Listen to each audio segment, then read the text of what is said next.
मानास समष्टिनि मानिजाथाव रायजो राजाफोर आरो जोंनि दोलोनि नेता कर्मिफोरा आंनि सायाव जा फोथायनाय जा बिसास बे बिसास थानायनि थाखाय दिनैनि गुबै टपिकआनो जाहैबाय जोंहा बर' फिल्मनि एक्टर कमेडियान फैला जे बरगयारी सारा इउपिपिनिफ्राय बिजाथि गसंबाय। दा बिथाङा इउपिपिनिफ्राय बिजाथि गसंनानै हाग्रामा मैलोसन दैदेननो बिपिएफ पार्टिनि हेंथायै मा बुंदों रायजोफोर नोंथांमोना फारसेनिफ्राय जोबजासे नायलांबानो जाबाय। लोगोसे जोंहा प्रमद बर' सारा मा बुंदों गासै भिडिअ क्लिपखौहाय आङो स्टेप बाय स्टेप होलांबाय। नोंथांमोना फारसेनिफ्राय जोबजासे नायलांदो। मानास समष्टिनि मानिजाथाव रायजो राजाफोर आरो जोंनि दोलोनि नेता कर्मिफोरा आंनि सायाव जा फोथायनाय जा बिसास बे बिसास थानायनि थाखाय दिनै आंनि दोलोनि दैदेनगिरि आरो जोंनि दोलोनि मानिजाथाव आफादगिरि प्रमद सारा मानास समष्टियाव आंखौ बिजाथि महरै दिखांबाय। बिनि थाखाय आङो बिथांमोननिसिम रोजा रोजा साबायखर बावहरगोन। दा फैबाय थानाय समाव मानास समष्टियाव थानाय गुबुन गुबुन जेंनाफोर लामा दालां स्कुल बिल्डिं वाल बाउन्डारि कालभार्ट जिमानखिनि खामानि मावनांगौ दं बेफोर खामानिफोरखौ रायजो राजाफोरखौ लोगोआव लानानै मावनो थाखाय आङो जोंनो थिनो। नैबे समाव सार फख्लाबारि समष्टिनि बिथां थानेस्वर बिथाङाबो जे बिपिएफनिफ्राय नोंथांजों कन्टेस्टआव जागोन बेनि सायाव मा फोरमायनो सानो सार? थानेस्वर बसुमतारी बिथाङा जाहैबाय मानास समष्टिनि रायजोनि केन्डिडेट। बेखायनो थानेस्वर बसुमतारीखौ दिनैनि दिनाव मानासनि रायजो राजाफ्रा एक्सेप्ट खालामा आरो बिपिएफनिफ्राय बिथांखौ मानासाव देरहानांगौनि थाखाय केन्डिडेट होआखै। बिथांखौ जास्ट एडजास्टमेन्ट एकमडेसन खालामनांगौनि थाखायसो केन्डिडेट होदों। मानोना बिथांखौ बाक्सानि खोथाखौबो सिन्था खालामदोंमोन, तामुलपुरनि खोथाखौबो सिन्था खालामदोंमोन, बरिसाव होनायनि खोथाखौ सिन्था खालामदोंमोन। नाथाय बिथांखौ रावबो एक्सेप्ट खालामैखाय दिनै बिथांखौ गुबुन समष्टिनिफ्राय दिनै मानास समष्टियाव लानानै फैदों। दा बेखायनो बिथांखौ दिनैनि दिनाव मानास समष्टिनि रायजो राजाफ्रा गनायनो हायाखै आरो गनायनाय नङा। खारन बिथाङा मोनसे समाव थांनायाव मानगोनां बिखाव गोरा ब्रह्म सार बिथाङा जेब्लानाखि सापागुरियाव जोंनि इउपिपिएल दोलोनि बिजाथि महरै फैदोंमोन अब्ला बिथाङा जोंनि उरखाव गोरा ब्रह्म सारखौ गोबां बाथ्रा बुंदोंमोन जे इउजि ब्रह्मआ जाबाय सालानि ना, सालानि मास ब्रयलार, गतिके ब्रयलारनि सालानि नानो जोंनि सापागुरि समष्टिनि रायजो राजाफ्रा भट होआ होननानै बुंदोंमोन। थ' गतिके बिथाङा दिनै मानासनि गावनो सासे सालानि ना।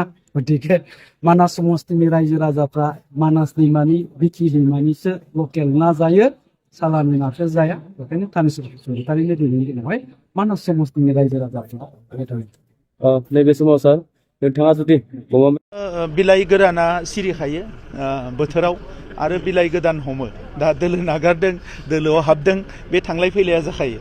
दा बियो मानसिनि मेलेमा मालाबाबो फिक्स नङा। जेखौ नों गुफुर होननानै सानदों सोरबा गोसोम सानदों, जेखौ नों गोसोम सानदों सोरबा गुफुर सानदों। दा मानसिफ्रा थाइसे जायगायावनो थाबाय थानानै मोजां मोना। दा नंखायनो गिदिंबाय थायो ना नांखायाबो बांद्राय बजासो जागोन।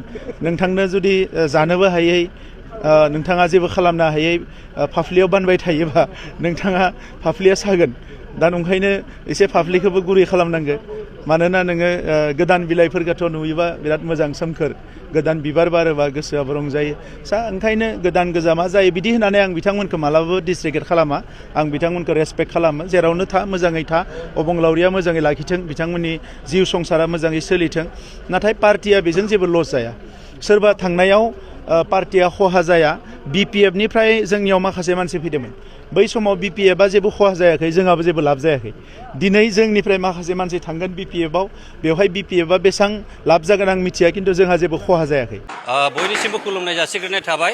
दिनैनि दिनाव गिदिर रंजानायनि दिन। मानोना 19 सिडली बिधान सभानि दिनै जिनोखि केन्डिडेट बिथां जोंनि मानगोनां आगुनि इएम रन्जित बसुमतारीखौ दिनै फोसावबाय। जों दिनै जोबोर रंजादों आरो दिनै गोबां जोंनि एक्स एमडिबि वेलफेयार एस'सियेसना बेखौ बरायनो होननानै दिनै नेनानै दंखायोमोन आरो बेनि सायाव जोबोर गोजोननाय दं। आरो इउपिपिएलनि सायावहाय जोङो बाख्नायदों जे एनडिबिखौ नायनानै जे जोंनो मोजां जोंनि बे ओनसोलाव देरहानायनि केन्डिडेट होदों, बेनि थाखाय धन्यबाद होयो आरो बेवहाय जोंहा गोजोननाय दङ। बेयावथ' आंनि जेनोखि रिसार्च स्टाडि खालामनाय बेवहाय जों देरहागोना 100%। बेखौ जोङो बेसेबां भट बेखौ आं बुंथ'ला, उनाव समासो बेखौ फोरमायसिगोन। सार गोबां दैदेनगिरि बिथांमोनाबो टिकेट बिदोंमोन, नाथाय बिथांमोना मोननो दलनि माबाया बेनो नेम नितिया बयबो हास्थायो आरो बयहाबो पलिटिकेल आपग्रेडेसन बेखौ लुबैयो खिन्थु दलहा मोनसे नेम निति थायो जायहा दला होयो बेयो मानिनानै सोलियो थ' जायहा बेखौनो मानिया बेनो माने गावनि पलिटिकेल केरियारा दंस' जायो गतिके बयहाबो हाइकामान्डआ जेरैहाय अर्डार होयो बेबायदिहाय मानियो आरो जों नुबोबाय थादों आरो बेनो सैथो जे हाइकामान्डआ मा होयो बेनो गासैबो सोलिजोबो आरो मानियो बेनो एकदम पुरा रेडि आवगायनिफ्रायनो प्रिपारेसन आरो बेखौनो हास्थायनानै दंमोन जे एनडिपिनिफ्राय जिखुनु सासे बिथांखौनो खोनाबाय थाखादों आरो बेनि थाखाय प्रिपारेसना दङ गत्तै बे जोंनि 19 नम्बर सिडली समस्तियावल' नङा गत्तै बिटिआर जे बेवहाय जेसेबां एनडिपि दं आरो बेवहाय सापर्ट खालामखौनो जोङो दिनैहाय नुदों आरो बिथांमोना बेखौनो हांख्रायबाय थादोंमोन दा बेयाव मोननायाव खुसियावनो बयबो ज' ज'यै खामानिखौ मावगोन